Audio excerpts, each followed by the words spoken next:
سمعت قبل كده عن مثلث المية؟ تعال اقول لك ايه ده. انا حسن رضوان، ولو فيديوهاتي بتعجبك ما تنساش تعمل لايك وشير وسبسكرايب للقناه وتفعل زر الجرس. يلا بينا.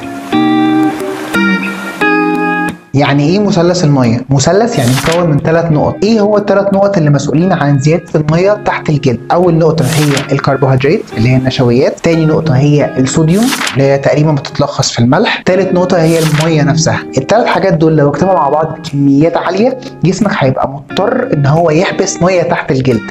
يعني لو اكلت كربوهيدرات بشكل كتير زياده عن اللزوم ودخلت معاه كميه ملح كتير، يعني الكربوهيدرات دي كان فيها ملح كتير او كان جنبها في ملح كتير زي المخلل مثلا، وشربت كميه ميه كبيره، جسمك هيحبس ميه زياده تحت الجلد. مش الميه الكويسه اللي موجوده جوه الخليه وجوه العضلات، لا دي ميه زياده بتبقى تحت الجلد. بتتخدع فيها ناس كتير بيفتكرها ان هي دهون، لا هي بتبقى ميه بتبقى قطره شويه من الدهون وما بتاخدش شكل، بتبقى رايحه جايه كده.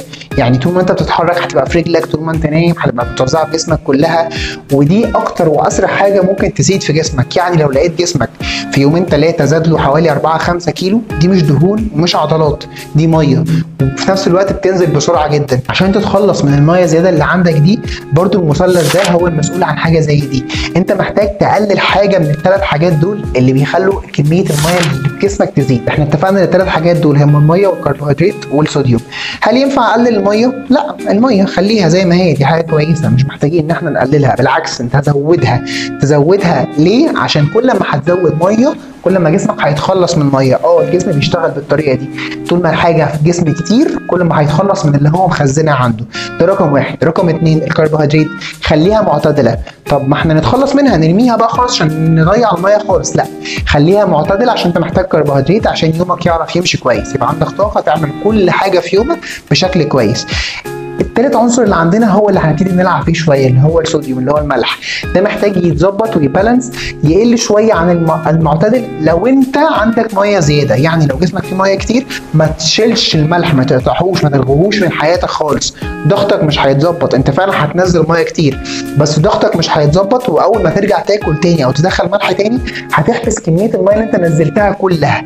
فخليك معتدل. يعني شوف انت لو انت بتاكل مخلل كتير ومزود الملح كتير في اكلك وعمال تدخل حاجات فيها صوديوم، ابتدي قلل الحاجات دي. الغي كل حاجه اوت سورس ممكن تدخلها، اي حاجه من بره فيها صوديوم كتير الغيها، والملح اللي انت بتاكله في اكلك العادي الطبيعي قلله شويه، والغي شويه المخلل. هتلاقي الدنيا اتظبطت معاك مع انك تزود الميه وتخلي الكربوهيدرات معتدله. الاعتدال في كل حاجه هو اللي هيخليك تاخد احسن نتيجه من اي حاجه. اعتدل في الميه، في الكربوهيدرات، في الملح، جسمك مش هيحبس ميه زياده، وبالعكس هيتخلص من الميه اللي عندك. انا حسن رضوان، ولو فيديوهاتي بتعجبك ما تنساش تعمل لايك وشير وسبسكرايب للقناه وتفعل زر الجرس. روح اتفرج على الفيديوهات القديمه ان شاء الله هتعجبك.